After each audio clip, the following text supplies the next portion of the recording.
윤석열 대통령이 탄핵 심판 절차에 협조하지 않으면서 정치권은 연일 혼란 속으로 빠지고 있습니다. 정치적 불안감의 여파는 외교와 금융시장으로까지 번지고 있는 상황인데요. 이와 관련해서 이종훈 정치평론가 그리고 고진경 기자와 함께 이 상황 짚어보겠습니다. 두 분 어서 오세요. 안녕하세요. 네, 안녕하세요. 자, 먼저 여당인 국민의힘의 상황부터 좀 짚어보죠. 어제 국민의힘에서 의원총회가 있었는데 의원총회에서 앞으로 꾸려질 비대위와 관련해서 어느 정도는 윤곽이 나올 것이다라고 예상을 했었는데 글쎄요, 별로 나온 게 없는 것 같습니다. 어제 상황 어떻게 됐을까요? 네, 국민의힘은 어제 열린 비상의원 총회에서도 새 비대위원장 후보에 대한 이견을 좁히지 못했습니다. 국민의힘은 한동훈 전 대표 사퇴 후 사흘째 지도부 공백이 이어지고 있는데요. 비대위원장 인선이 지연된 건 그 자리를 원하는 중진 의원이 여러 명인데 반해 교통 정리가 이루어지지 않았기 때문으로 전해졌습니다. 현재 비대위원장 후보군으로는 권영세, 김기현, 나경원 의원 등이 거론이 되고 있는데요. 권선동 원내대표는 초선과 재선, 삼선 등 선수별로 의견을 수렴해 비대위원장 추천을 받기로 했습니다. 아직까지 의원들의 의견이 수렴이 되지 않았습니다. 그래서 선수별로 의견을 들어서 저에게 제시하도록 그렇게 말씀을 드렸습니다.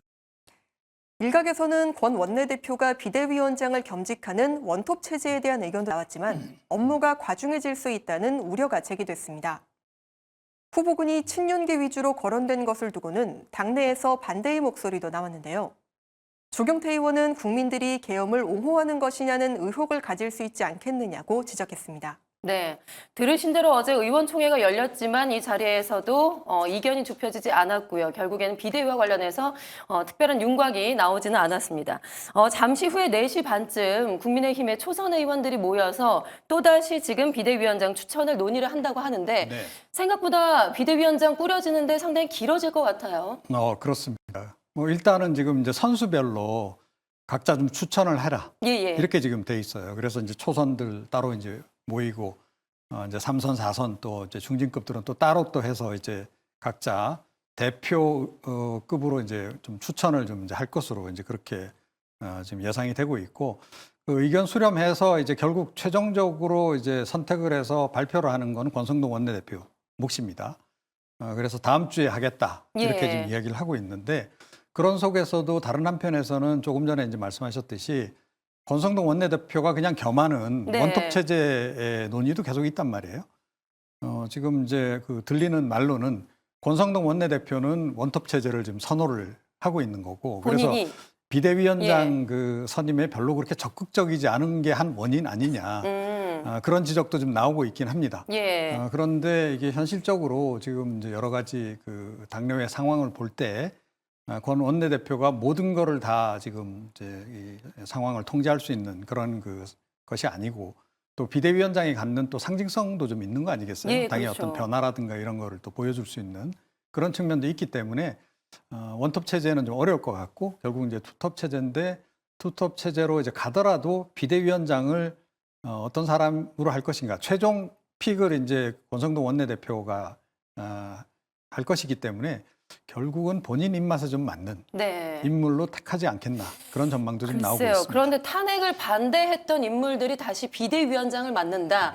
이게 과연 어떤 변화를 가져올 수 있을지 좀 의문이기도 하고요. 오늘 나온 얘기는 보니까요. 87년생에 김재섭 의원이 비대위원장으로 어떠냐 이런 이야기가 또 나왔다고 해요. 네, 예. 뭐 이제 초재선 그룹에서는 좀 젊은 그런 예. 비대위원장을 원할 지금 수도 나이가 있다. 38 정도 될 거예요. 그렇게 예. 지금 이제 예상이 되고요.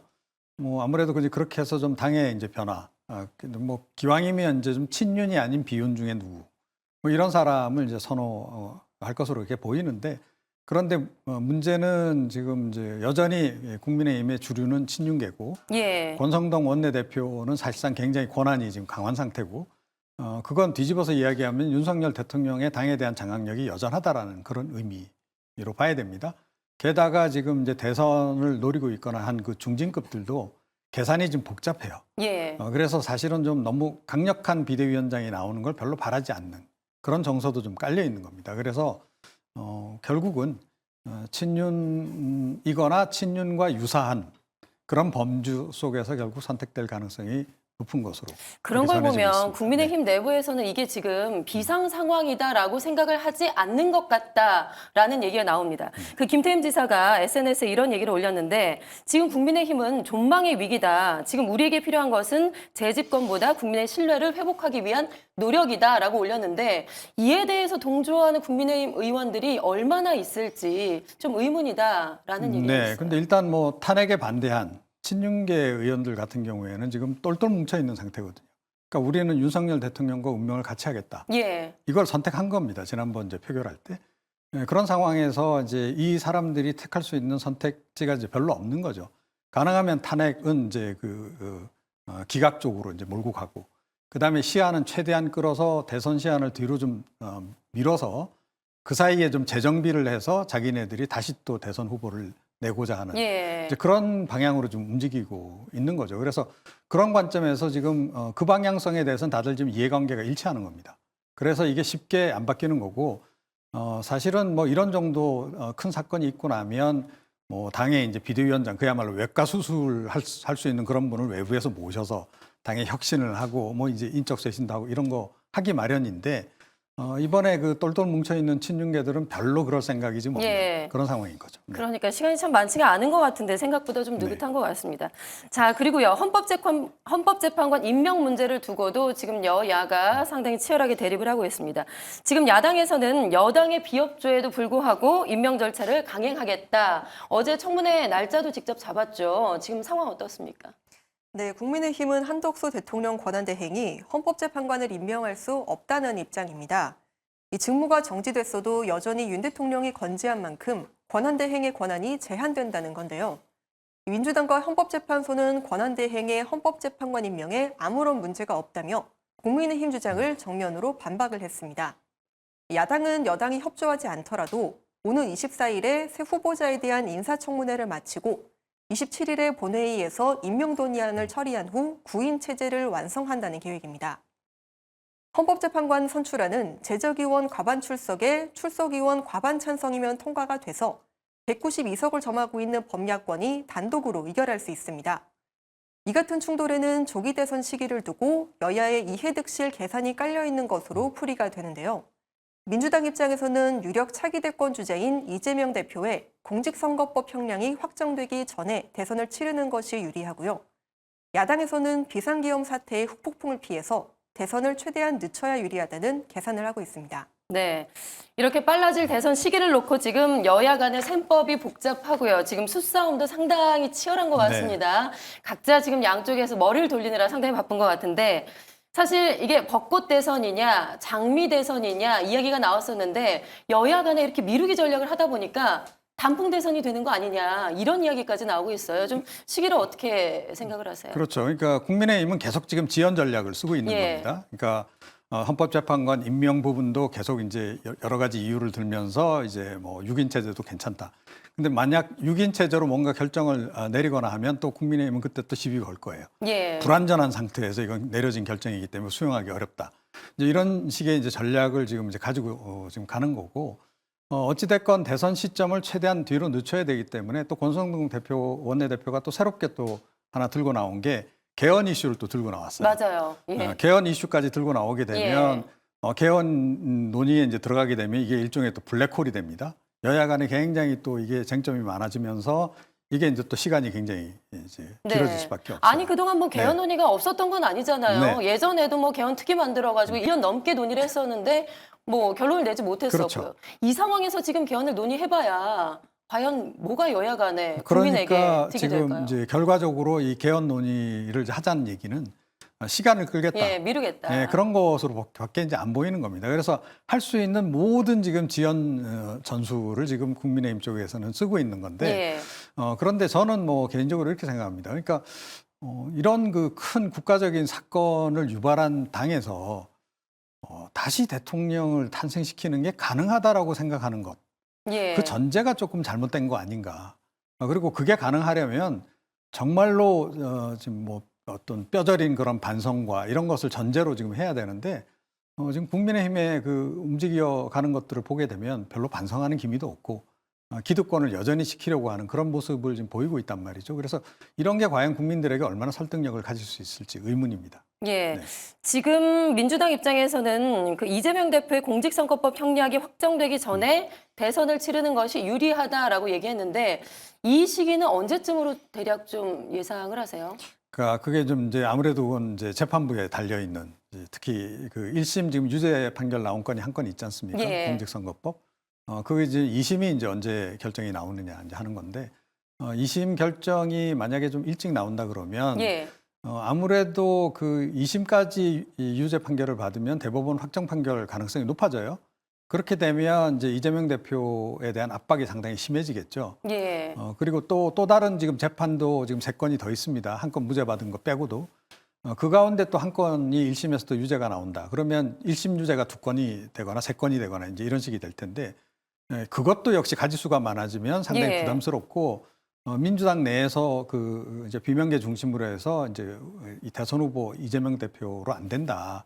후보 교체 이런 게 나올 가능성이 높아요. 그래서 민주당은 가능한 한 빨리 특히 이재명 대표는 가능한 한 빨리 지금 이제 선거를 치르고 싶은 이제 그런 이제 욕구를 가지고 있는 거고 그래서 이제 그런 방향으로 움직여 가는 거고 국민의힘은 이재명 대표가 유죄 판결이 가능한 한 많이 나와서 후보에 탈락되는 게 자기들한테 유리하다라고 보는 겁니다. 지금 현재 어찌됐건 이제 그 여러 여야 간에 통틀어서 지금 대선 주자 1위는 이재명 대표 아니겠습니까? 예. 그래서 이제 그런 방향으로 좀 움직여 가고 있다. 이렇게 봐야 되겠습니다. 예, 알겠습니다.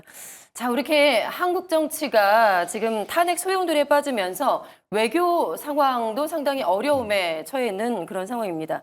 도널드 트럼프 당선인이 정상 외교에 첫 번째 시동을 걸었는데 어제 기자회견이 있었죠. 이 자리에서 앞으로 외국의 정상들과 정상회담을 계속해서 갖겠다라고 쭉 이야기를 했는데 북한은 들어갔는데 우리 한국만 여기에서 쏙 빠졌어요. 네, 예. 그렇습니다. 이 트럼프 당선인은 중국과 러시아, 일본 같은 한반도 주변 강대국들을 모두 거론하면서 앞으로 활발하게 소통을 하겠다고 예고를 했습니다. 가장 많이 언급한 정상은 블라디미르 푸틴 러시아 대통령이었는데요. 이 트럼프 대통령은 푸틴 대통령과의 대화를 통해 종전 협상을 할 것이라고 강조를 했습니다. 또 중국 시진핑 국가주석에 대해 내 친구였고 놀라운 사람이라고 언급을 했고 일본의 이시바 시게루 총리와는 취임 전이라도 회동할 수 있다고 밝혔습니다. 김정은 북한 국무위원장에 대해서는 친분을 거듭 과시하면서 북미 정상회담에 대한 가능성을 키웠습니다. 여기서 중요한 건 한국에 대해서는 단 한마디도 언급이 나오지 않았다는 점인데요. 예. 한국의 정치적 리스크가 계속되면서 트럼프 2기 출범 후에도 양국 정상 간 네트워크는 한동안 불가능할 전망입니다. 이 같은 탄핵발 혼란은 외교뿐만 아니라 외환시장 불안감까지 가중시키고 있는데요. 원달러 환율이 1,450원 선마저 넘어선 가운데 한국 경제 시스템이 정상 작동 중이라는 신뢰를 주지 못하면 외환시장 안정이 어려울 것이라는 우려가 나옵니다. 네. 참 나라 밖에서 보는 눈이 아직까지도 비상계엄이 해제가 됐는데도 아직까지도 참 매서운 것 같습니다. 트럼프 당선인이 대선 승리 후에 앞으로 정상 외교하겠다라고 했는데 우리나라를 쏙 뺐어요. 그 네. 이유는 뭐라고 보세요? 그러니까 파트너가 지금 확정이 안 돼 있으니까 예. 그런 거죠. 그러니까 트럼프 대통령 같은 그러니까 당선인 같은 경우에 지난번 1기 때도 우리가 이제 잘 봐서 알듯이 탑다운 방식을 굉장히 좋아해요. 예. 정상끼리 만나서 뭐 큰 틀에서 합의 뭐 이런 거를 굉장히 좋아하는 스타일 아니겠습니까? 그래서 내 협상 파트너가 누가 되는지 이거를 이제 굉장히 중시하는 이제 그런 인물인데 지금 대한민국 같은 경우에는 윤석열 대통령이 지금 직무가 정지가 돼 있단 말이에요. 탄핵이 또 가결될 수도 있는 예. 거고 인용될 수도 있고 지금 그런 상황에서 윤석열 대통령을 파트너라고 상정하고 이야기하기도 그렇고 한독수 뭐 권한대행을 또 상대라고 예. 가정하고 말하기도 그렇고 지금 상황은 그런 거죠. 그렇긴 하죠. 그래서 예. 좀 뺀 측면이 없잖아 있다. 이게 이제 뭐 장기적으로 우리한테 유리할지 불리할지는 조금 이제 우리가 그건 또 다른 계산을 좀 해봐야 된다고 예. 생각해요. 왜냐하면 트럼프 당선인이 만약에 한국의 정상과 만나서 대화를 한다면 어떤 얘기를 할지는 우리가 분명히 알잖아요. 또 다른 청구서를 내밀 가능성이 예. 굉장히 높은데 청구서를 내미는 시기를 조금 지연시키는 그런 효과는 있을 것이다. 다만 더 큰 문제는 뭐냐면 좀 더 근본적인 부분은 해결이 여전히 안 되는 건데 한국에서의 불확실성이 해소가 안 되는 상황이 계속 이어지기 때문에 그 부분은 우리가 빨리 좀 어떻게든 해결을 좀 해야 되는 이제 상황인 거죠. 그런데 예. 그거는 사실은 뭐 윤석열 대통령이 뭐 이렇게 탄핵이 기각돼서 빨리 이제 직무에 복귀를 하든가 아니면 이제 인용이 돼서 빨리 대선에서 차기 대통령을 뽑든지 그게 아니면 안 되는 거죠. 그래서 그 사이에는 계속 불확실성이 유지가 되기 때문에 뭐 제가 보기에도 환율도 그렇고 증시도 그렇고 불안정성은 계속 좀 당분간 이렇게 갈 수밖에 없지 않나. 예, 이렇게 그러니까요. 생각합니다. 잠깐 네. 이야기가 나왔었는데 환율도 오늘 어제 사이에 1,460원 이상까지 올랐습니다. 경제 상황은 그만큼 훨씬 더 피해가 크다라는 거죠. 네, 그렇죠. 그래서 근데 뭐 환율 상황이라고 하는 거는 뭐 아시다시피 이제 뭐 수출하는 기업한테는 좀 이런 게 유리할 수도 있는 겁니다. 그런데 이제 문제는 뭐냐면 내수죠. 예. 우리 안 그래도 지금 내수 불경기에 허덕이고 있는데 이제 수입 물가가 좀 많이 뛰어서 더 이제 내수가 어려워지는 건데 조금 전에 말씀드렸듯이 불확실성이 완전히 해소가 되지 않은 상태여서 당분간 이대로 갈 수밖에 없다. 이렇게 생각합니다. 알겠습니다. 오늘 말씀 여기까지 듣도록 하겠습니다. 지금까지 고진경 기자, 이종훈 정치평론가 함께했습니다. 고맙습니다.